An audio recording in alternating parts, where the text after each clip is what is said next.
Hello again. Throughout this series, I've been working with other people who have been in my shoes. They've struggled with hearing loss and have gone on to get a cochlear implant. Now, I can't believe that we've got to episode 17 and I haven't actually even mentioned my book. Many years ago, I wrote this book, He Is Not Me. I'm not mentioning this to encourage you to go out and buy the book. But I think I've just been thinking of what else to add to this series, and I think there's a nice anecdote around the book which I would like to share with you. Back in 2013, I sent a copy of the book to over 50 publishers and nobody was interested. Now, using my own marketing expertise, I basically went ahead and I self-published the book. And so far, I've sold 16,000 copies. So I don't know where those books have ended up, but I hope that you're enjoying reading it as much as I enjoyed writing it. Having said that, the book was very, very difficult to write because it meant that I had to delve into my past, into the many years of struggle, and into quite significant hurt. Now, when I was reading through the book recently to get some ideas for this episode, it astonished me how much effort had actually been put into the book. My mum actually starts with an introduction to the book, and she explains how even with hearing aids, I had never heard the birds, the sound of rain, music, the telephone, or running water. And like mums do, she goes on to praise me before she hopes the book will go on to help other parents who have found themselves in similar situations. And over the years, that's exactly what has happened. I've received correspondence from all over the world, and I think it's been an absolutely amazing project. Now, in the prologue, I reflect on the day that I was fired because I was no longer able to do the job I'd been employed to do. My hearing was deteriorating rapidly and I was going from being hard of hearing to becoming totally deaf. I'd gone to the hospital to demand a solution. I didn't have an appointment and I waited for hours to be seen by someone that day. The audiologist was very sympathetic, but I didn't want sympathy. I wanted to be fixed. It was only that day, however, that I learned about cochlear implants. I'm here today because I challenged the status quo, and in challenging the status quo, I changed my life. Every year, millions of babies are born. Some are labelled deaf by the system, and a large degree of talent then remains undiscovered. We are not just talking about hundreds or thousands. We are talking about millions of talented young children who may not be invested in, who may have a hidden talent that isn't nurtured. So I go on to ask, isn't it our duty to recognise talent, to nurture it, and to encourage people to contribute to society? Until 2001, when I got my first cochlear implant, I was living in one world. And since then, I've been living in another world. But I still feel that society doesn't really accept me into either world. I feel, though, that I've had the opportunity to live two different lives. It's fascinating. It's very difficult to explain. But it's when I look back, and especially when I look through the book and I relive all the struggle, that's when I don't relate to the younger version of me, and hence the name of the book, He Is Not Me. Throughout the early years, you can hear my mum struggle. It took nearly 3 years to get a hearing loss diagnosed. Today, 40 years later, the same diagnosis can be given in minutes. My diagnosis period, however, clashed with when I was to start school, and social services threatened to take me into care because my mum was oscillating between enrolling me into a mainstream school or to a school for the deaf. When a head teacher decided to enrol me in the same school as my sisters, you would have thought that that would have been the end of our problems, right? No way. What happened was, I was a minority in a mainstream school, and the book captures some incidents of bullying, the most harrowing of which was when a number of boys cornered me in the toilets, and they removed my hearing aids and they flushed them down the toilet. It's humiliating, kids are cruel, bullying still happens today. It's almost like part of life. But shortly after that, I started to suffer from tinnitus. And I will never forget that day when I started to get that disorientating dizziness during the science lessons that day. And anybody who suffered from tinnitus will know exactly what I'm talking about. The next few years after school went quite quickly. I was lucky to start working quite quickly. I was waiting for my cochlear implant. I did some charity work. I even got mugged by an orangutan in Borneo. So that's definitely one of the highlights of the book in terms of anecdotes. It was when I was about 19, however, that I really struggled and I started to lose my grip on the English language. Lip reading became tiresome, I was really fatigued, and I started to learn British Sign Language. I was getting lots of emails at that time from people who had cochlear implants, especially from in the US, Canada, and South Africa. It made me feel connected because I felt like the people around me couldn't really relate to what I was going through. I was almost like on a sliding scale, except it wasn't upward, it's very much downward. And I soon became really good friends with a group of women in South Africa who were emailing me every day. It's worth pointing out that at this point, I wasn't going out anymore. I felt very inadequate, I felt very embarrassed. I couldn't order my own food or drinks without feeling stupid. But all around me were people who understood. But later, I would learn about other positive examples of people that went on to have amazing careers despite their hearing loss. Now, when I was doing the research for my book, I came across well-known composers, inventors, painters, politicians, footballers, actors. The book details many inspiring people in history, and that really did bring me some hope.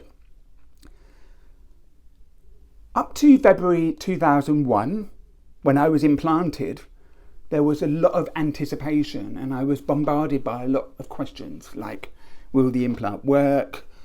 How long will it take for me to hear again? What would I hear? What if it didn't work? It's a very, very anxious time and it's important to have support around you. I'm not going to go into detail regarding the activation because you can go back in this series and listen to episode 5. It's around this time that my cochlear implant audiologist enters my life and she will be joining us in episode 18. So keep an eye out for that. Okay. The remainder of the book focuses on me rediscovering the world. You know, there's lots of sounds in the environment, the nuances of speech. It was at the age of 23 that I actually discovered accents, that I could actually perceive different accents. I was buying music for the first time. I was having my own private telephone calls, and I moved abroad within 6 months of getting my hearing back. Now, it's incredible what a cochlear implant can do for your confidence levels. And when I look back, again, it's like, he is not me. I still can't believe that I took such a bold leap at the age of 23 to go and live in Finland. One thing I love about the book is that I litter it with letters. The book features letters to my mum, letters to my dad, and letters to my ex-boyfriend of 10 years. With my mother, it was all about feeling her closeness and feeling her love. With my dad, it was about the traditional values and the instilling of discipline. And with my ex-boyfriend, I recall a wonderful time where we went hiking to the middle of nowhere and I heard a cuckoo for the first time, and he taught me what that sound was. Each of these letters bring together the shared memories and also the complex dynamics that exist in deep and meaningful relationships with families and partners. And rereading the book took me back to those moments so clearly. Towards the end of the book, I reflect on the whole transition, because when I was deaf, my world was a lot simpler. Society didn't expect much from me, and in accordance with that expectation, I delivered little. It was a mutual, unwritten agreement. With a cochlear implant, however, I'm reminded every day that I'm different. But as I read from the book, I want you to imagine this. On a typical day, I will wake up, grab a towel and head for the shower. I will feel the hot water and the soap on my skin. I will towel off, and once my skin is dry, I will get dressed, and then I'm set for what I have planned for the day.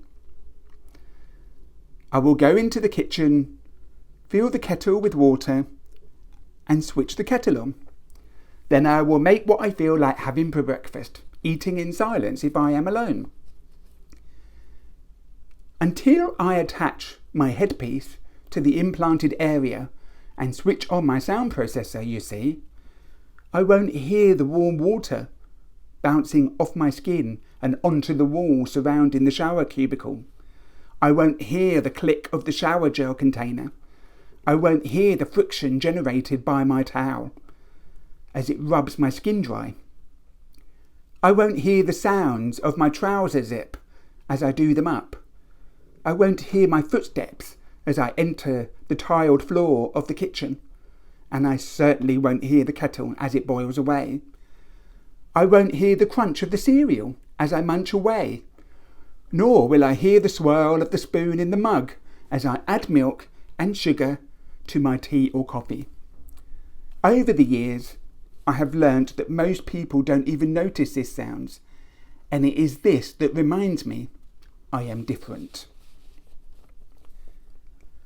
Sometimes I revisit the past, as if though I am a time traveller. I experience that young boy's solitude, remembering how, compared to now, just how chronically depressed he was. It's almost as if I am looking in on somebody else's life, because the boy cannot possibly be me, but he is. He is the boy that is the massive photos I have in my possession. I would love to sit down with him, reassure him that everything is going to be all right, that he is destined to be great, to be happy, as I am now. I wanted to go into his nursery as a spirit, so that only he could see me. I wanted to kneel down beside him, give him a loving hug and tell him about the places he's going to visit when he grows up, that he's going to grow up feeling loved. And whilst there may be some ups and downs on the romantic side of life, he will have some of the best friends he could want. During his secondary years, when he was being bullied, I wanted to talk to him man to man and possibly make him realise that he was overanalyzing the situation, that tomorrow it would be better, and that out there is real suffering going on. I wanted to reassure him that this would all be over, that he was destined to be considerate, kind and strong individual. Sometimes when I go back in time, I am there, but I am powerless. That little boy is suffering. I remember his heartbreak, and I feel it all over again. How alone he felt, how insignificant he felt. His self-esteem taking another bashing as the bullies encroached him. Ever suffering, I realised that he is not me, and thank God I am no longer him.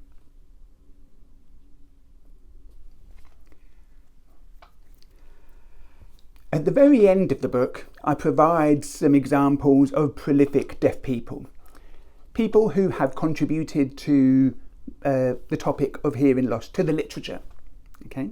Now, what might interest hearing people is that deaf people do not see their deafness as a disability. They do not see deafness as something that needs to be fixed. And this is why when we talk about cochlear implants, we do need to be considerate.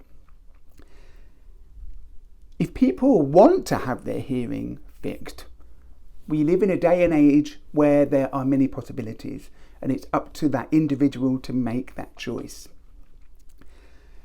Also, towards the end of the book, I talk about Graham Clark, who invented the cochlear implant, and how he came about his invention on a visit to the beach with his children. It's absolutely incredible how this invention came about, and is another story worth reading in the book. To bring this clip to an end, I want to share with you some adjectives that some people with hearing loss shared with me many years ago. I relate to the experience, but be mindful, not all deaf people feel this way. I'm going to leave these adjectives up on the screen for a few seconds.